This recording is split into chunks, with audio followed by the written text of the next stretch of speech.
Chapter 89: The Scum Villain's Self-Saving System. Extra. Airplanes Fortuitous Encounter Part 2. What are you thinking about, fool? Still not going to work?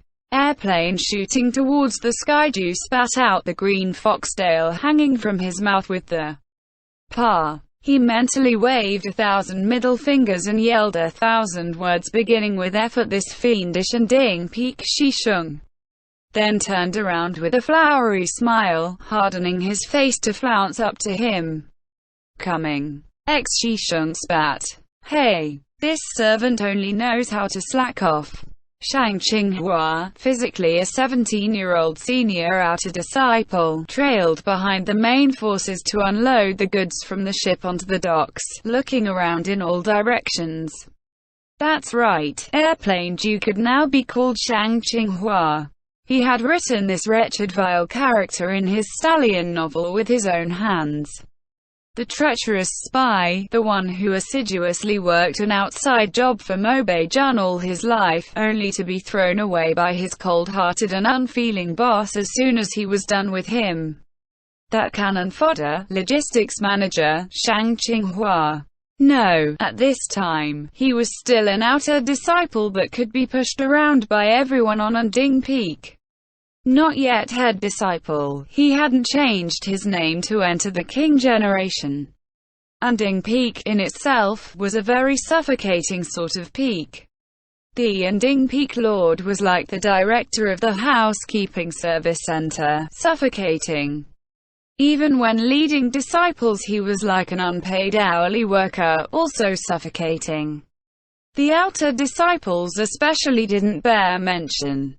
They were at the lowest end of the food chain, the most suffocated of the suffocated. Everyone had large amounts of pent-up anger. Those with more seniority bullied those with less. That was the normal state of things. Xiāng Tóngxiù would occasionally utter a silent curse. Just wait until I take the Peak Lord's seat, then see if I won't. However, he quickly extinguished these types of vain fantasies. Think about it. Taking the Peak Lord's seat, having assistance from the demon realm Mo-Bei-jun as boss, end result, getting thrown away by your boss as soon as he's done with you, not even getting a good death. It goes without saying, not worth it.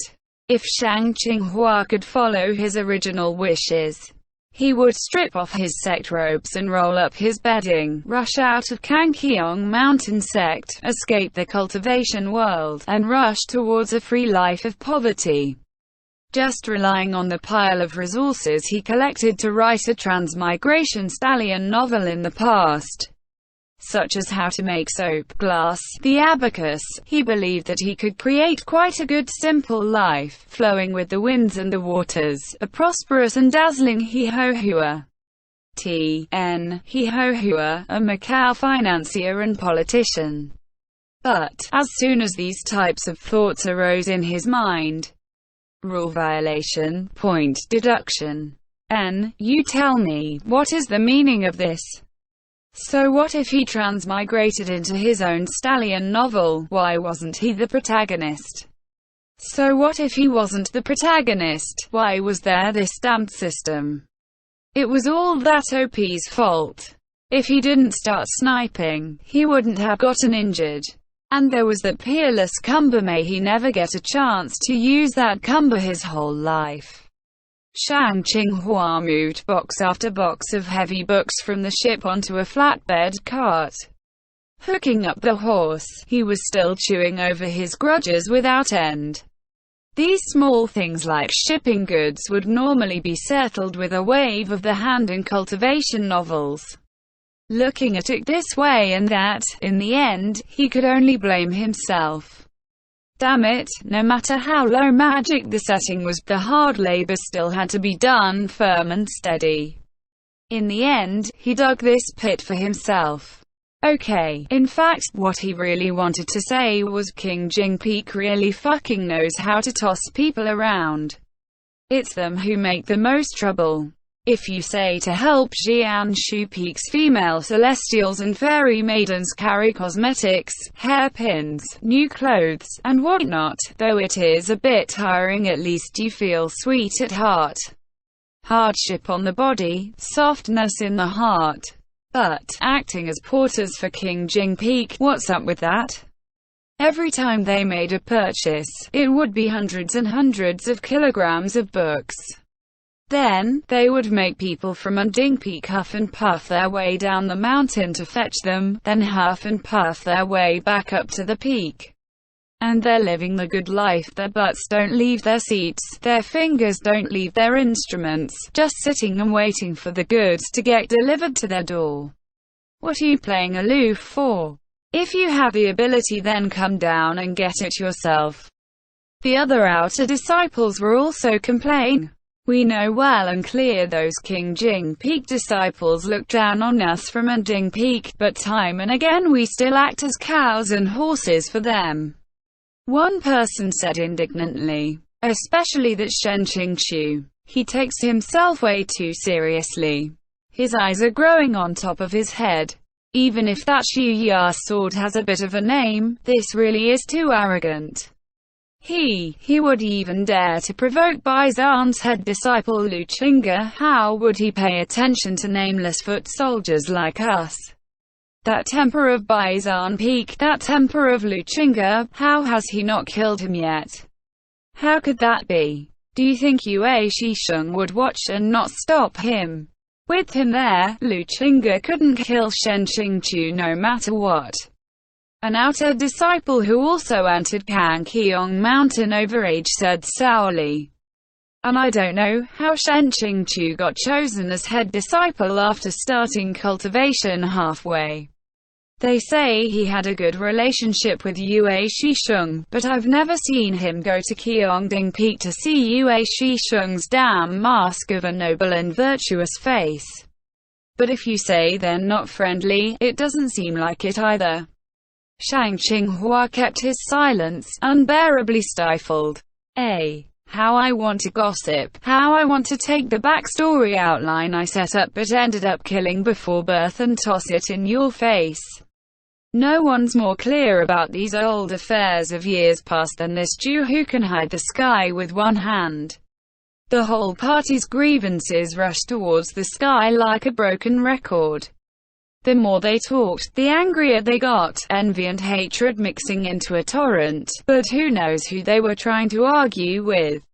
Shang Qinghua shrank back, driving the cart, as the mess of conversation rushed over in a laughing frenzy, cautiously not inserting a word. Don't mind how enthusiastically they're pouring out their sufferings now. You can't say if they'll covertly go and confess everything that was said today to the targets of the complaints someday in the future. Having a greedy mouth is fun for a while, but once someone reports on you and the other Peak's disciples have their eyes on you, you'll have to pack all that extra food and take it home.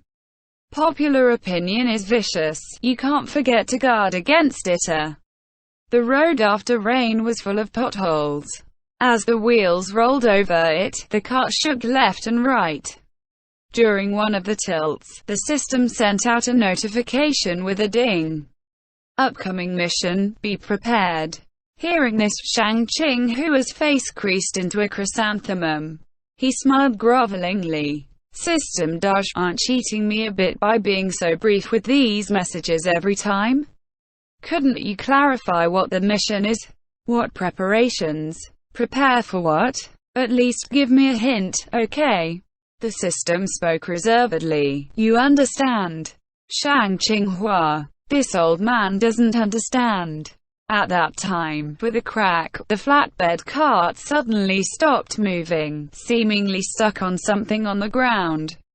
The outer disciple Shisheng on the cart and following behind all jolted along with it, swaying side to side. They were already steaming in anger, and right away began to smack the rails and curse in rage.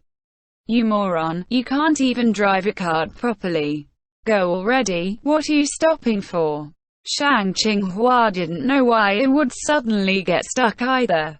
Puzzled, he jumped off the cart. After a single glance, his soul flew off in fright. The reason why the wheels couldn't move was because the puddle in the hole they were stuck in had frozen into ice, freezing the wooden wheels solid. In the air all around, a formless cold pressed down oppressively. Winter was cold, and Xiāng Tóngxiù's heart was even colder. Shaking uncontrollably, he lifted his gaze. A shadow draped with a black cloak slowly walked towards them head-on.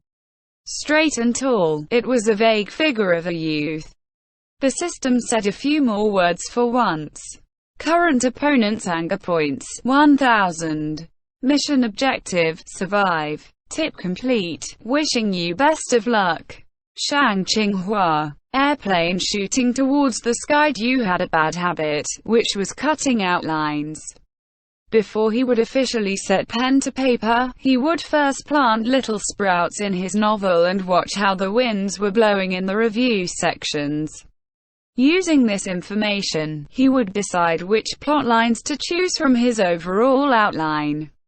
For example, the Xiāng Tóngxiù, who had been called a cheap person with no explanation 10,000 times, was a tragic product of outline cutting. Oh, there was Bing Ji's dad too. He was cut more fiercely and didn't even appear. The benefit of this method was reader service. At least it guaranteed they wouldn't make the big dive of subscribing only to crash to their death in the pond. The harms were that the buried foreshadowing would go to waste, loopholes all over the ground, full of potholes. Any readers who were slightly more stubborn had a bit more taste, and weren't as easy to fool would rain curses on him without restraint. Airplane shooting towards the sky was often depressed about it too. WuxRWorldAudio.com. Because, in fact, he didn't always like writing that crazy face slapping either, especially when it was always slapping the faces of a crowd of villains with IQs below the passing line. Once in a while, he also wanted to craft a three-dimensional villain. A cannon fodder with multiple sides, to show that he had also done some basic research on human nature, that he had also sought the literary ideal before. But, the readers wouldn't buy in. He wasn't guaranteed to make a living. So, compared to the readers and making a living, what do human nature and literary ideals count for? Back to the point. Precisely because of this bad habit, many of the original particulars were lost, doomed to suffocate before birth. For example, when did Mo Beijun capture Xiāng Tóngxiù? Naturally, the main text never brought it up. The main text's plotline was Bing Ji using tyranny, slaughtering, and massacring all over the place. Who cares how this bastard cannon fodder became a spy? And the parts that were lost would be automatically filled in by this world. Therefore, Airplane Ju completely lost his author's advantage of foreknowledge. Therefore, when the plot began to develop, he was late by a good few beats before he entered the situation. Xisheng pulled his sword. As an unding disciple, never having gotten a chance to be unsheathed in 800 years, with a whoosh, gelling vigorously. What sort of evil dares to cross us? The crowd of disciples were each incessantly stirred up, subsequently pulling their swords and yelling in anger.